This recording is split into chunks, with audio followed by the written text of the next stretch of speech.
할렐루야. 대단히 감사합니다. 오늘 특송을 해주신 두 분과 또 반주해 주신 분들 하나님께서 영광을 받으실 줄 믿습니다. 우리 옆에 있는 분들과 인사하십시다. 할렐루야, 할렐루야, 반갑습니다. 오늘 주신 하나님의 말씀은 사도행전 2장 41절에서 47절까지 말씀이 되겠습니다. 사도행전 2장 41절에서 47절까지 함께 읽겠습니다. 그 말을 받은 사람들은 세례를 받음에 이날의 제자의 수가 3,000이나 더하더라. 저희가 사도의 가르침을 받아 서로 교제하며 떡을 떼며 기도하기를 전혀 힘쓰니라. 사람마다 두려워하는데 사도들로 인하여 기사와 표적이 많이 나타나니 믿는 사람이 다 함께 있어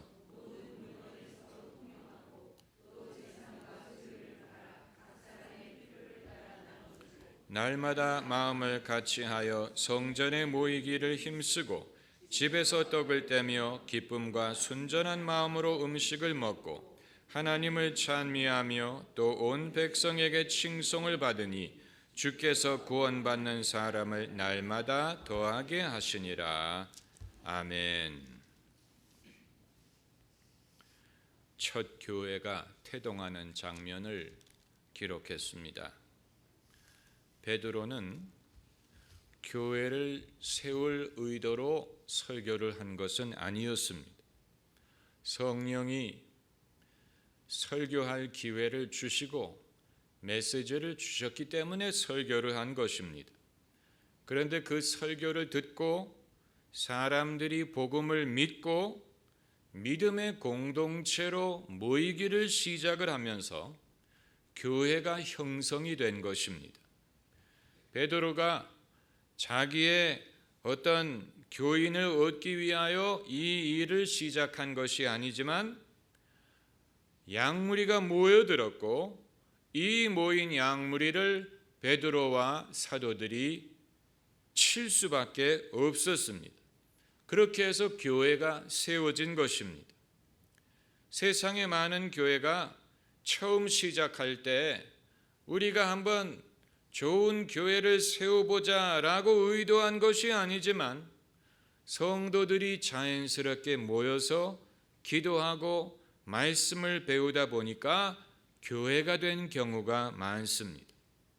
저희 교회는 그런 식으로 시작을 한 건 아니고 처음부터 교회를 세울 것을 의도하고 장소를 계약하고 내부 공사를 하고 기도회와 성경 공부로 모이다가 정식으로 주일 예배를 드림으로 교회가 창립을 했지만 그렇게 할 수 있었던 이유는 저를 따르는 성도들이 어느 정도 있었기 때문에 가능했던 것입니다. 반대로 제가 전에 부목사로 섬겼던 교회는 처음부터 교회를 세우려고 한 것이 아니고 어느 장로님 댁의 거실에 성도들이 모여서 성경 공부를 하다가 성경 공부를 가르쳐줄 목사님을 초청하여 부탁한 것이 계기가 되어 교회가 되었습니다. 그러니까 교회가 이 장로님의 거실에서 시작하게 된 것이지요. 교회의 정의가 무엇이냐? 교회가 무엇이냐? 교회를 어떻게 정의를 내릴 수 있느냐?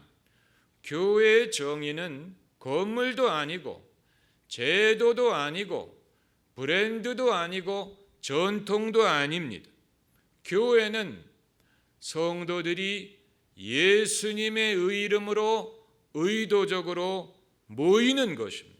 그 모임이 교회, 그냥 사귀기 위하여 모이는 게 아니고 경건한 목적으로 예배하고 말씀을 배우기 위하여 모이기 시작하는 것이 교회입니다.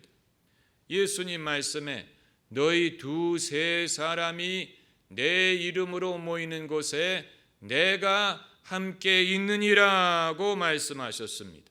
그러므로 주님의 이름으로 모이는 두세 사람이 있어야 되고, 두세 사람만이 모이는 게 아니고 주님이 그 자리에 함께 해주셔야 됩니다.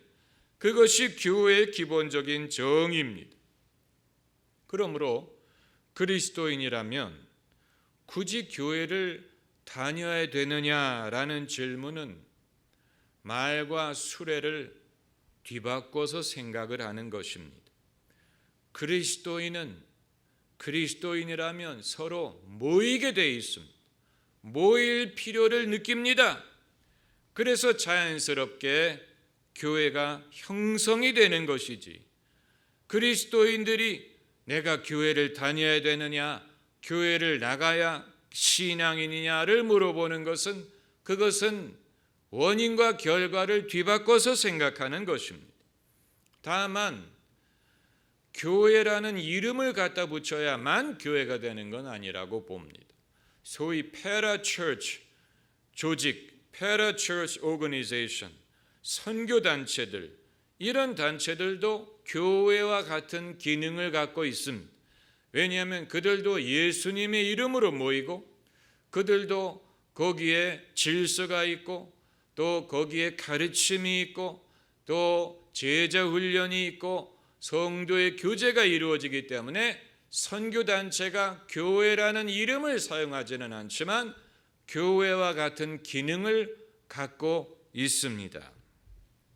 오늘 본문을 보면 처음 원시 교회가 모이기 시작했을 때 그들의 모양, 그들의 모습을 기록을 하고 있는데, 우리가 아무리 평신도 사역을 주장을 하고 만인 제사장서를 믿는다고 하더라도 하나님은 교회 안에 질서를 세우시고 질서에 의하여 당신의 일을 하십니다.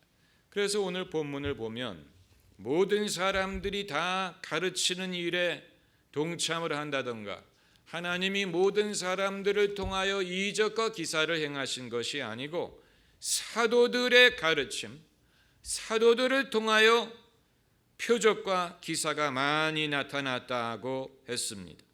42절에 저희가 사도의 가르침을 받아, 그러니까 말씀을 전하고 복음을 가르칠 수 있는 이 궁극적인 권한이 사도들에게 있었다는 말입니다. 그러므로 사도들의 가르침을 받았고, 그리고 43절을 보면 사도들로 인하여 기사와 표적이 많이 나타나니, 그 말은 다른 성도들에게는 성령의 은사가 없었다는 말이냐? 그거 아니에요. 다른 성도들에게도 은사를 많이 나누어 주셨지만 그것과 하나님이 공식적으로 표적과 기사를 행하시는 것은 다른 것입니다. 그래서 사도들의 권한을 성도들이 인정했고, 그것을 신뢰했고, 그것을 순종했습니다. 이것이 참된 교회의 모습이에요. 성도들 모두가 성령의 은사를 받고, 이들 중에 장차 스데반 같은 사람이 나오고 빌립 같은 사람이 나오고 바나바 같은 인물이 나오게 될 것이지만, 그러나 나중에 그렇게 되더라도 일단은 하나님이 세우신 질서와 교회의 권위를 그들이 순종하고 신뢰했다는 얘기입니다. 여기에 교회의 여러 가지 모습을 우리가 생각할 수 있지만, 이 42절 말씀에 저희가 사도의 가르침을 받아, 교회는 찬양도 부르고 기도도 하고 뭐 여러 가지 일을 하지만, 그러나 교회가 되기 위해서는 모일 때마다 항상 하나님의 말씀이 있어야 됩니다. 우리가 지금까지 수십 년을 신앙생활하면서 말씀을 많이 들었는데 또 배우라는 말이냐? 배워야 됩니다. 어느 누구도 내가 이제껏 수십 년 살면서 하루 3끼씩 밥을 먹었는데 오늘도 밥을 먹어야 되느냐 묻는 사람은 없습니다. 당연히 먹습니다. 이유가 뭡니까? 어제도 먹고 그저께도 먹었는데 오늘도 먹는 이유는 단 하나입니다. 배가 고프기 때문에 먹는 것입니다. 때로는 식사 시간이 아닌데도 불구하고 먹습니다. 그 먹고자 하는 욕망을 이기지를 못합니다. 어느 누구도 우리에게 설득할 필요 없습니다. 밥 먹어야지, 뭐 먹어라, 설득할 필요 없습니다. 배가 고프면 말려도 먹습니다. 하나님 말씀도 마찬가지. 내가 지난주에도 설교를 듣고 지금까지 수십 년 설교를 들었는데 왜 또 들어야 되느냐? 하나님의 생명의 양식에 목마르고 배고프기 때문에 그런 것입니다. 그렇기 때문에 그들이 모여서 한 일은 사도의 가르침을 받아 서로 교제하며 떡을 떼며 기도하기를 어떻게 하니라? 전혀 힘쓰니라. 한번 따라해 보세요. 전혀 힘쓰니라. 그냥 대충 건성으로 한 게 아니고 시간이 나면 성도가 교제하고 시간이 없으면 성도의 교제를 생략하고 그게 아니에요. 우리는 자칫하면 성도들이 교제하거나 떡을 떼는 일은 부차적인 일이라고 생각할 수 있습니다. 시간이 남아도는 사람들만을 위한 행사라고 생각할 수가 있는데 그렇지 않습니다. 만약에 성도의 교제가 시간이 남는 사람들만을 위한 것이라면 오늘 본문에 그들이 사도들의 가르침을 받아 서로 교제하며 떡을 떼며 기도하기를 전혀 힘쓰니라 라고 말하지 않았을 것입니다. 그들이 기도하는 일만 힘쓴 것이 아니고 성도들이 교제하는 일, 떡을 떼는 일도 전혀 힘썼다고 했습니다. 여기서 떡을 뗀다는 말은 성찬식의 의미가 짙습니다. 왜냐하면 예수께서 마지막 만찬에서 떡을 떼서 제자들에게 나누어 주셨다. Break the bread. 떡을 떼었다라는 말은 이 식탁 공동체가 성찬식을 거행한다는 의미가 있습니다마는 그러나 예수께서는 식사하는 도중에 성찬식을 행하셨습니다.